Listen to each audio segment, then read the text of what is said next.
Hello and welcome. You're listening to One India News and I'm Pooja Sachdeva. This breathtaking picture of Goddess Kali is not anywhere from India, but it's a building of New York. Goddess Kali, the epitome of tremendous power and strength, took over on the Empire State Building in New York last night. This breathtaking artwork was displayed by filmmaker Luis Ahoyes and his team as a part of Project Kali. And that's where this gets creepy. Kali was worshipped by the notorious Thuggee cult back in the 1800s. They performed human sacrifices in order to please her, killing as many as 2 million people, claiming that this was necessary in order to prevent Kali from wiping out humanity. Kali and her devotees were depicted in the Indiana Jones film The Temple of Doom, which showed cult members performing a human sacrifice in front of a huge statue of the goddess. It's a Thuggee ceremony. They're worshipping Kali. Kali is usually depicted wearing a garland of human heads with enraged red eyes and a lolling tongue, as shown in the Empire State Building projection. So the conspiracy theorists are right in a way. This was a kind of ceremony. It was an homage to Kali.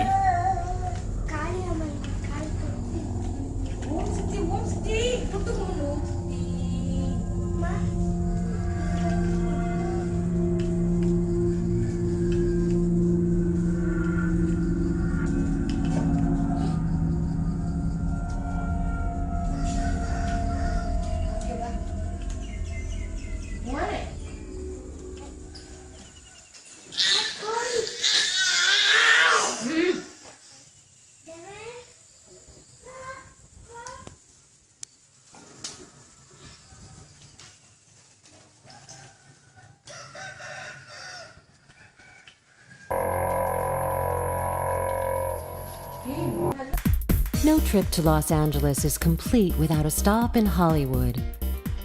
This entertainment mecca is one of the most visited destinations in Los Angeles.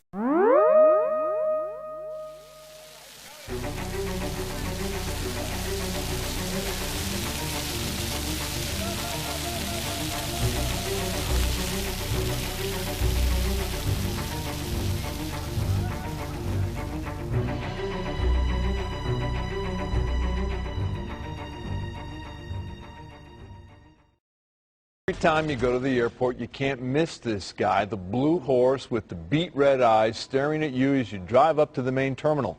Well, now he's getting a friend.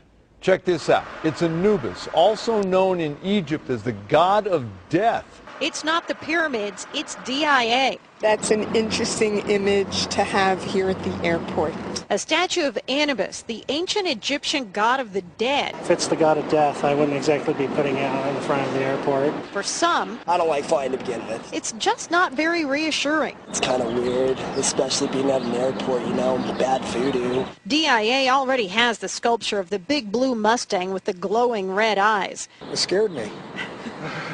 I was kind of scared. The statue fell on its creator and killed him, and some affectionately call him Blucifer. What do we call it? A demon? Now this latest edition of artwork could challenge the horse's notoriety. Definitely an odd choice. He may be the god of the dead, but this jackal-headed statue doesn't have glowing red eyes, and lots of travelers were actually really excited to see him. I like it. Museum Mystery, the statue that seems to be turning its back on tourists by itself. Hey y'all, it's David Begnaud. This is Newsbreaker. This is crazy. It's happening at the Manchester Museum in London to this unnamed Egyptian artifact that had been placed in a tomb around 1800 BC. CNN reports museum officials noticed at different times of the day the statue would be facing different angles, and by the end of the day it would be facing 180 degrees from where it started. But get this, it's enclosed in glass. Gawker says the time-lapse cameras caught the movement that did in fact show the statue was spinning. Well, there you go. Nimrod rising from destruction, Palmyra Arch. It's in plain sight really, isn't it? What it's all about. London and New York Arch, Palmyra. This is how Palmyra looked as ISIL took control the Triumphal Arch before the group destroyed it. Today, the 2,000-year-old arch from the Temple of Bel looks like this. Baal is the same as Bel, Belus or Baal-Hamon, and he was the supreme male divinity worshipped by the Chaldeans, Phoenicians and Canaanites. The priests of Baal would beat drums during the ritual sacrifice in order to drown out the cries of the grieving mothers. Baal was also known as the Ancient One, the Ancient of Days, Rider of the Clouds, the Mighty One, the Hero, the Exalted One, the Prince and Lord of the Earth. Baal was originally a sun god. Among the Assyrians, by some system of sacred matters, both Saturn and Sol, that is the sun, are called Bel. Baal's usual designation was god of thunderstorms, agriculture, and the Lord of Heaven. Baal was also representative of the sun, fertility, and human sacrifice. It is doubtless the early Punic colonists brought their tradition of sacrificing children to Baal shortly after their arrival. And Saturn was the Moloch of the Jewish scripture. Kivon or Gion is the planet Saturn, Baal also is Saturn, and thus Kivon is Baal. Child sacrifice remained a common practice. Offerings were then given to Saturn instead of the former Baal-Hamon. El and Baal are often associated with the bull in Ugaritic texts, as a symbol both of strength and fertility. They have also built the high places of Baal, to burn their sons with fire for burnt offerings unto Baal, Jeremiah 19:5. It seems Baal was later demonized as...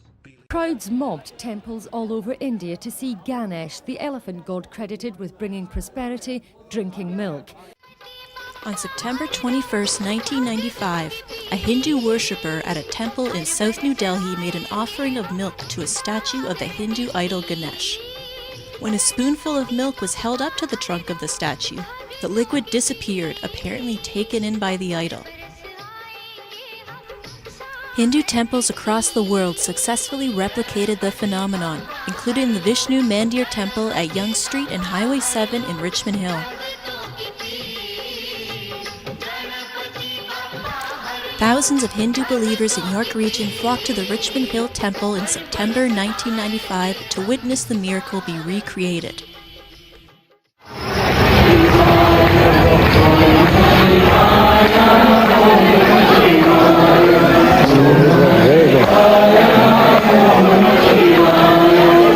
We have discovered that the Ganesh Murti, the Ganesh statue, milk is offered to it and it has been absorbed by the statue. This has started in India, as you may know, and we have discovered this since 12 o'clock yesterday.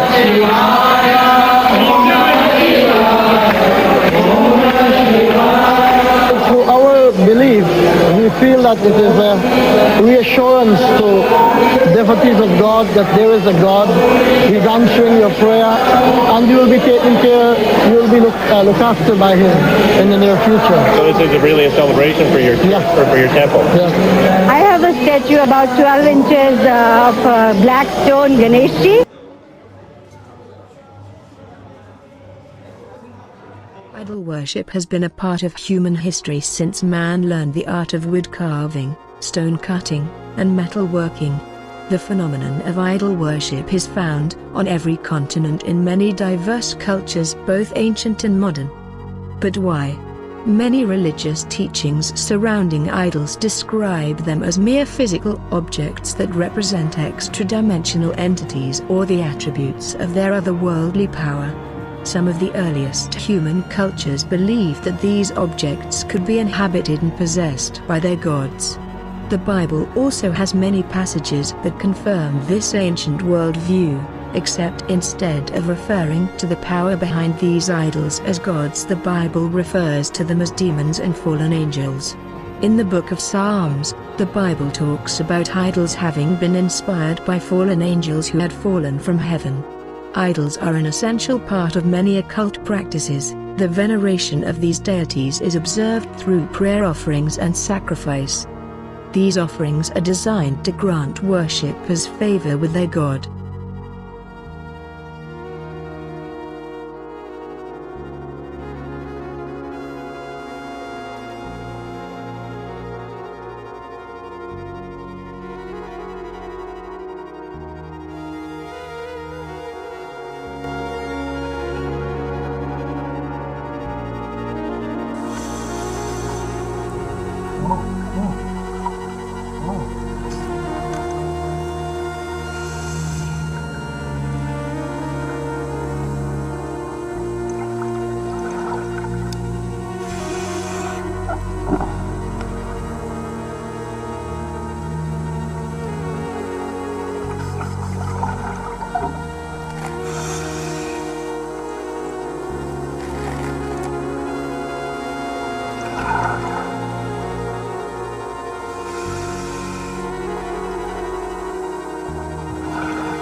There is one group notorious for breaking just about every taboo connected with the dead, and a great many others besides.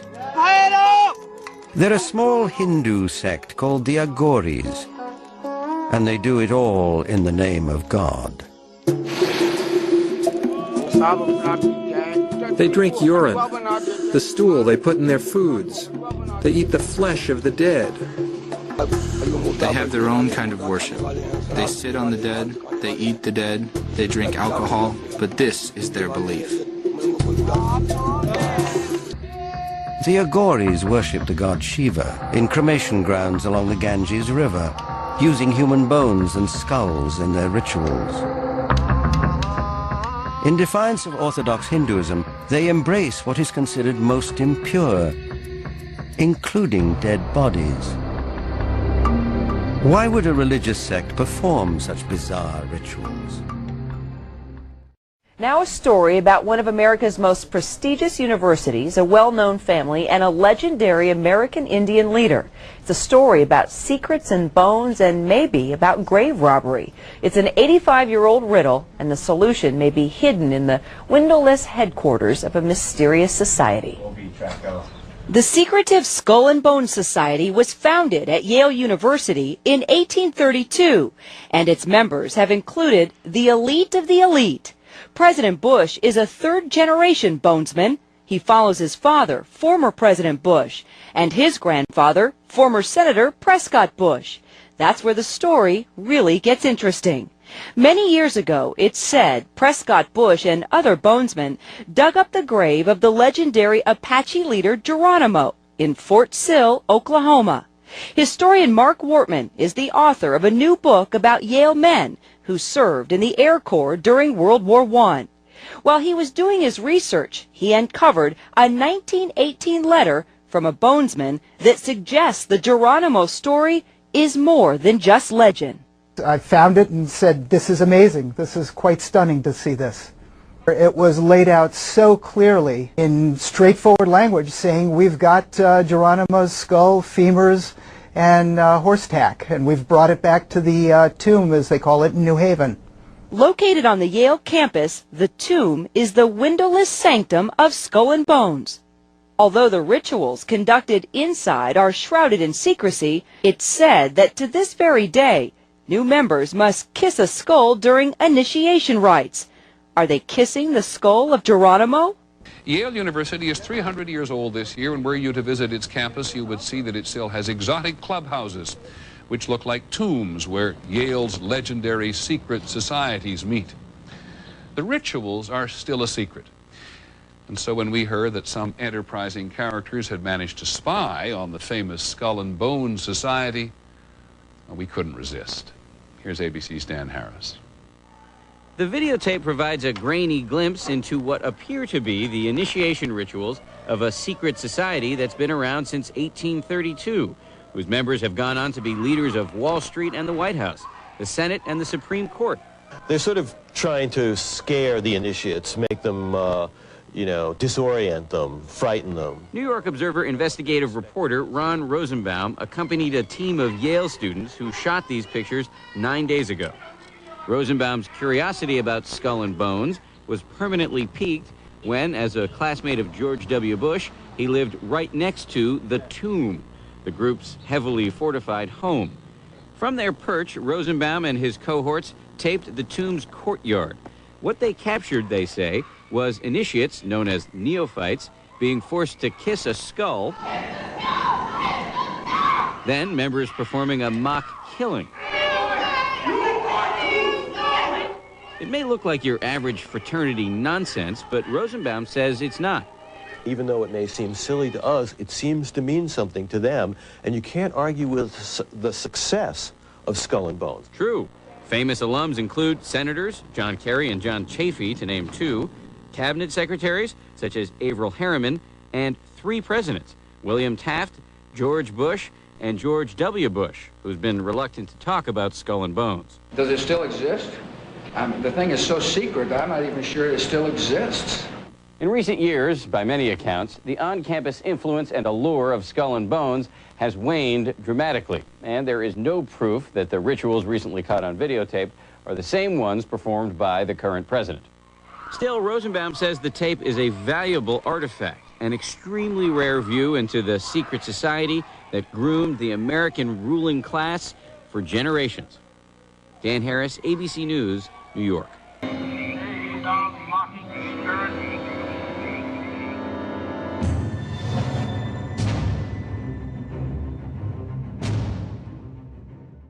There are three major icons used in the cremation of care ritual. Moloch, the owl idol, the curved staff carried by the high priest, and the eternal flame lamp, the Arabian-style lamp, which the priest uses to ignite his torch, which he then uses to burn the human effigy care. Here are video stills of the effigy after it has been burned on the altar in the morning. Many researchers of the global elite believe that real sacrifices are going on at the grove. When I filmed the ceremony in 2000, I saw no evidence of this. It looked like an effigy, and the Druid priest were easily able to pick it up and take it up the steps to the platform. Our inside source informs us that there are actually 4 effigies used in the ceremony. One brought in on the back of the wagon, another that's used behind the trees, another that's brought across by the Grim Reaper to the steps of the idol, and still another effigy that is placed on a black altar before Moloch, the demon god, and burned. And this is the first and only time that video has ever been shot inside of the owl idol.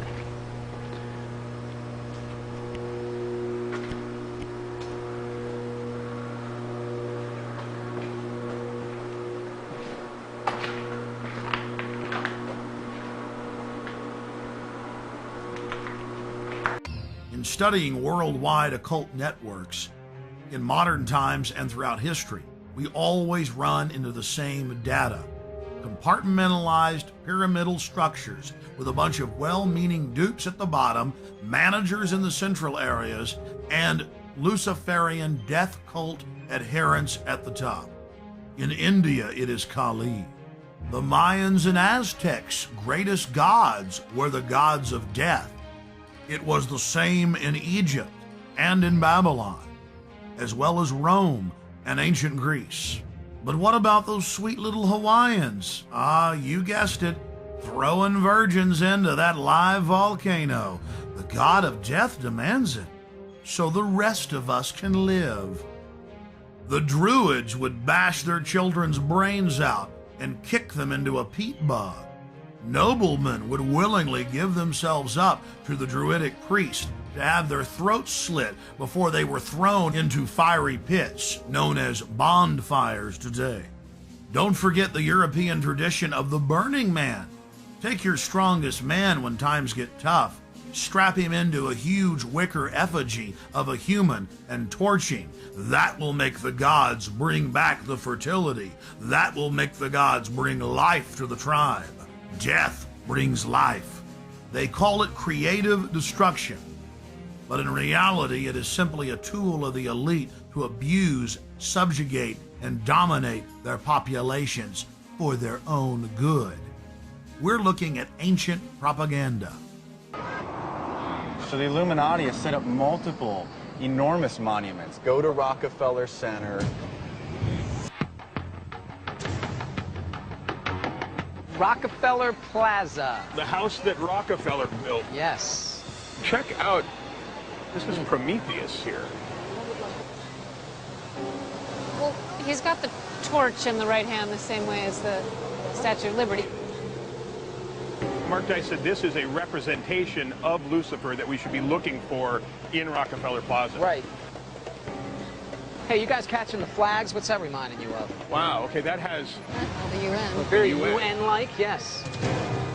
You know, New World Order, UN flags everywhere, directly in the center. Prometheus, Lucifer. At the center. But what's interesting, I think, is that, you know, Rockefeller, the one who allegedly admitted being in a secret society, right, and wanting a New World Order, would have a place after him like this, with Prometheus right in the middle of it, the UN sort of flags around. I mean, it's sort of, in a sense, I think, going along with what Mark Dice was saying. Can you tell us a little more about the symbolism in the Statue of Liberty? Absolutely. If you look at the radiant crown, she has these 7 horns sticking out of her head. That's symbolic of the sun, representing enlightenment. Isn't enlightenment a good thing? Enlightenment is a good thing to them. It doesn't represent America. It doesn't represent freedom. It represents Lucifer, Satan. If you want to learn about political power, you must look at the Illuminati. If you're looking into the Illuminati, the Statue of Liberty is just a footnote. The Illuminati identify with Lucifer, and that is their huge idol dedicating this country to him and showing that they rule here. And this is hidden in the Statue of Liberty. Lucifer literally means the light bearer, okay? So for the Statue of Liberty, you have the torch representing light and enlightenment. All of us are looking at it, and it's a symbol of peace and freedom and liberty. Well, I know that this is a little hard to swallow, especially if you're new to this. To say the least. The Illuminati is not only a religious secret society, it's a very powerful men are members of this organization, and they pull the strings from behind the scenes.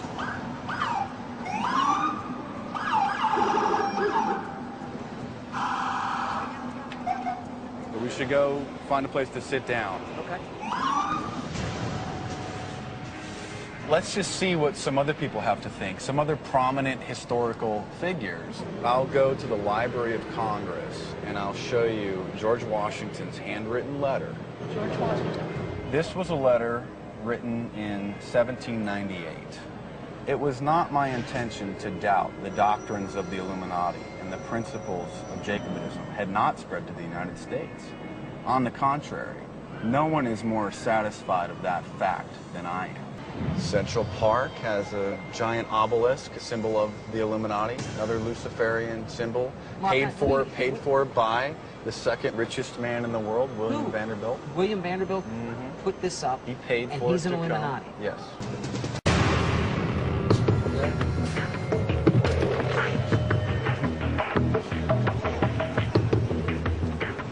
Nice to meet you. My pleasure completely. Thanks for meeting us here. We really appreciate you coming out. We're trying to figure out whether the Statue of Liberty has some sort of hidden meaning, maybe something sinister or nefarious. One of the most incredible things that we've heard so far is that the Statue of Liberty is actually Satan or the devil or Lucifer. The Statue of Liberty actually is a symbol of Lucifer. Oh.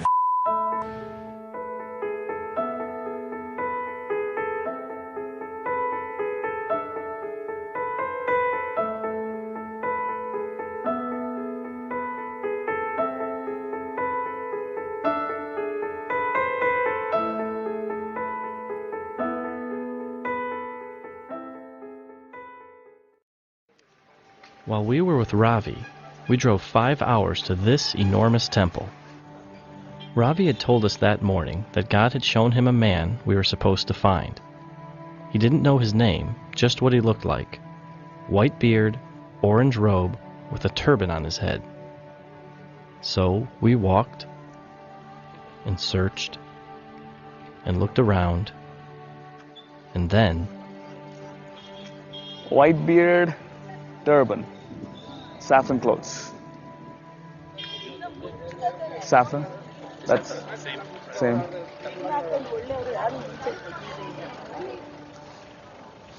There he is. Samuel got him. No freaking way. I couldn't believe what I was seeing. It's one thing to read about this stuff happening in, like, the book of Acts, but it's something else entirely when it's happening right in front of you. Who was this person? Why did God tell us to find him? ಎಷ್ಟು ವರ್ಷದಿಂದ ಸನ್ಯಾಸಿ ಆಗ್ತಿದ್ದೀರಾ? ಸನ್ಯಾಸಿ ಆಗಿದ್ದೀರಾ? ಎಷ್ಟು ವರ್ಷದಿಂದ? ಬಾಲ್ಯದಿಂದ ನಮ್ಮ ತಂದೆ ತಾಯಿ ನಮಗೇನು ಹಾಲು ಕುಡಿಸಿ ಒಂದು 2 ತಿಂಗಳಿಂದ ಸರ್ 2 ತಿಂಗಳಿಂದನ ಬಿಟ್ಟಿದ್ರೆ ಅವಾಗಿಂದ ನಮ್ಮ ಗುರುಗಳಿಗೆ ನಮ್ಮ ಅರ್ಪಿಸ್ಬಿಟ್ರು ಅಲ್ಲಿ ಹೌದ್ರಿ ಸರ. ಯಾಕಂದ್ರೆ ಕೊಡ್ತಾರೆ, ಯಾಕಂದ್ರೆ ಅವ್ರವ್ರ ಭಾವ, ಅವ್ರವ್ರ ಮನಸ್ಸು, ಅವ್ರವ್ರ ಬುದ್ಧಿ, ಅವ್ರವ್ರ ಚೈತನ್ಯ ಹೇಗಿರ್ತೈತಿ ಹಾಗ ಆ ಪ್ರಕಾರ ಮೇಲೆ ತಪಸ್ಸು ಮಾಡಿರ್ತಾರ. ದೇವರ ದೃಷ್ಟಿಯಲ್ಲಿ ನೋಡ್ಕೊಂಡು ತಿಳ್ಕೊಂಡು ಅದನ್ನ ಒಂದು ದೀಕ್ಷೆ ಮಾಡ್ತಾರ. ಒಂದು ಲಿಂಗ ದೀಕ್ಷೆ ಆಗ್ಲಿ, ಒಂದು ರುದ್ರಾಕ್ಷಿ ದೀಕ್ಷೆ ಆಗ್ಲಿ, ಕ್ರಮದಿಂದ ನಡಿಪ, ಹಾದಿಯಲ್ಲಿ ಅಪ್ಪತ್ತೆಪ್ಪ ಬೇಡ, ಸುಳ್ಳು ಹೇಳಬೇಡ, ಕೆಲವೊಂದು ಯಾವ ಕಳ್ಳತನ, ಸುಳ್ಳುತನ, ಕೆಟ್ಟತನ, ದೃಷ್ಟಿ ಬುದ್ಧಿಗಳನ್ನ ಶೀದಾ ಸಮಗ್ರ ಭಾವದಿಂದ ಹೋಗಂತ ಹೇಳ್ತಿರ್ತಾರ. ಆದ್ರೆ ನಾವು ತಿಳ್ಕೊಂಡು ಅದೇ ಭಾವದಿಂದ ಏಕಾಚಿತ್ತ ಜ್ಞಾನ ಸ್ವರೂಪದಿಂದ ಹೋಗ್ಬೇಕು. ಅದೇ ಧರ್ಮವೇ ಧರ್ಮ ರಕ್ಷಣೆ, ಧರ್ಮ ರಕ್ಷಿಸ್ಕೊಂತ ಹೋಗ್ಬೇಕು, ಧರ್ಮನ್ನ ಕೆಡ್ಸ್ಕೋಬಾರ್ದು. ಓಕೆ. ಸೊ ನಿಮಗೂ ಬಸವನಿಗೂ ವ್ಯತ್ಯಾಸ ಇದೆ? ಇಲ್ಲ, ಬಸವನವರ ನೀವು ಅದೇ ಲಿಂಗ ಸಮಾಜದಲ್ಲಿದ್ದೀರಾ ಅಥವಾ ಲಿಂಗ ಸಮಾಜ? ನೀವು ಅದೇ ಲಿಂಗ ಸಮಾಜ? ಹೌದಾ? Because a crowd was gathering, the two decided to go to a lower temple for more privacy to talk. Along the way, Ravi explained that this was a Maharishi, which is a guru of gurus, the Hindu equivalent of a bishop. Maharishis are not even allowed to hear the gospel. He should have incited the crowd to stone us. Instead, he wanted to talk more. Why? We found out pretty quick. ಎಲ್ಲ ವೇದ, ಕೆಲವೊಂದು ಜ್ಞಾನ, ಅದು ಆಲ್ಕರ್ಮಿಕ ಆ ಕರ್ಮಕಾಂಡದಿಂದ And he saw me, and he didn't know where to meet this fellow. No, in a dream. Someone told him to do this. He doesn't know who it is. But then he says, that is right, that's Jesus, that's Jesus. Saw in his dreams. Until then he didn't know who that is, guy. Okay, but now he knows. Yes. That it was Jesus. Yeah. Think about this. Days ago, this Maharishi has a dream where Jesus appears and tells him to go to this temple on this day, and he shows him a picture of Ravi. At the same time, we've been told by God to go to this temple on this day to find a man with a white beard, saffron robes, and a turban on his head. Needless to say, Ravi now has the Maharishi's undivided attention. ಭಾರಿ ಹೋಲಿಸ್ತಾನೆ. ಆದರೆ ಹೇಳಬೇಡ, ಕೆಟ್ಟಗಳು ಮಾಡಬೇಡ, ಅದು ಮಾಡಬೇಡ, ದೀಕ್ಷೆ ಮಾಡಬೇಡ, ಅದು ಮಾಡಬೇಡ, ಇದು ಮಾಡಬೇಡ ಅಂತಾರೆ.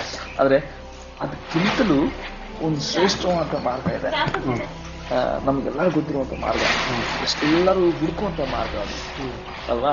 ಆ ಹುಡುಕುವಂಥ ಮಾರ್ಗದಲ್ಲಿ ಇವಾಗ ನಮಗೆ ಫೋನ್ ನಂಬರ್ಸ್ ಇದೆ ಅಲ್ಲ? ನೀವು ನನ್ನ ಮಾತಾಡ್ಬೇಕಂದ್ರೆ ನನ್ನ ನಂಬರ್ ಕೊಟ್ರೇನೆ ನೀವು ನನ್ನ ಜೊತೆ ಮಾತಾಡಕ್ಕೆ ಅಲ್ವಾ? ಇನ್ನೊಂದು ನಂಬರ್ ಕೊಟ್ಟು ನನ್ನ ಜೊತೆ ಮಾಡೋಕ್ಕಾಗತ್ತ? ರಾಂಗ್ ನಂಬರ್ ಅಂತ ಹೋಗುತ್ತೆ ಅಲ್ವಾ? ಹಂಗೆ ಅಂತ ಒಬ್ರು ಅಲ್ಲ, ನಾವು ಶಿಷ್ಯತ್ವ ಅಂತೀವಿ, ಏನಂತಾರೆ ಅದನ್ನ ಜ್ಞಾನ ಮಾಡ್ತೀವಿ. ಆದರೆ ನೀವು ನಂಬುವ ಮುಖಾಂತರ, ಆ ದೇವರನ್ನ ನಂಬುವ ಮುಖಾಂತರ ನೀವು ರಕ್ಷಣೆ ಹೊಂದ್ತೀರ, ನೀವು ಇವಾಗ ಮೋಕ್ಷ ಹೊಂದಿರ ನಂಬಿಕೆ ಇದೆಯಾ? ಖಂಡಿತ ಅಲ್ಲ. ಮೋಕ್ಷ ಹೊಂದ್ತೀವಿ ಎನ್ನುವಂಥದ್ದು ಎಲ್ಲ ಭಗವಂತನ ಬಿಟ್ಕೊಟ್ಟಿದ್ರು. ಗುರು, ದೇವ, ಭವ, ಆತ್ಮ, ಜೀವ, ಸತ್ಯ ಎಲ್ಲ ಪರಮಾತ್ಮನ ತಾಯಿ ದೇವಿದು ಎಲ್ಲ ಕರ್ತವ್ಯ, ಭಕ್ತಿ ಭಾವ ನಡೆಯುವಂಥದ್ದು ನಡೆಯುತ್ತೆ. ನಾವು ಸುಮ್ಮನೆ ಪರಮಾತ್ಮ ನಮಗೆ ಏನು ಬೇಡ, ನಾವು ಹುಟ್ಟುದು ಸಾವಿರ ಏನು ಬೇಡ, ಸದಾ ನಿನ್ನ ಪಾದನ್ನೇ ಇಟ್ಕೋ, ಕರುಣೆ ಮಾಡಿದ್ರೆ ಆ ದೇವರಲ್ಲಿ ಭಕ್ತಿ ಇತ್ತು, ದಯಾಮಯ ಭಕ್ತಿ ಇತ್ತು, ಬೇಡ್ಕೊಂಡಿರ್ತಾರೆ. ಆ ಭಗವಂತ ತನ್ನ ಅಧಿಪತಿಯಲ್ಲಿ ಇಟ್ಬಿಟ್ಟ ನಮ್ಮ ಸ್ಥಾನದಲ್ಲಿ. ಅದಕ್ಕಿಂತ ಒಂದು ಮೇಲೆ ಇದೆ ಅಲ್ವಾ? ಅದಕ್ಕಿಂತ ಒಂದು ಮೇಲೆ ಒಂದು ಮಾರ್ಗ ಇದೆ. ನಾವು ಆ ದೇವರನ್ನ ನಾವು ಪೂಜೆ ಮಾಡೋದಿದ್ರೆ ನೀವು ಹೇಳಿದ ಪ್ರಕಾರ ಒಂದೇ ಅಲ್ವಾ? ನಿಮ್ಗೋಸ್ಕರ ನಾವು ಪ್ರಾರ್ಥನೆ ಮಾಡ್ತೀವಿ, ಪ್ರೇಯರ್ ಮಾಡ್ತೀವಿ. ನೀವು ಜನರಿಗೆ ಒಳ್ಳೇದು ಮಾಡಬೇಕು, ಜನರ ಶಿಷ್ಯತನ ಮಾಡಬೇಕು ನೀವು. At this point, a Maharishi becomes a Christian, and he, more than anyone, realizes the holy nature of this moment. and he removes his sandals because he is on holy ground.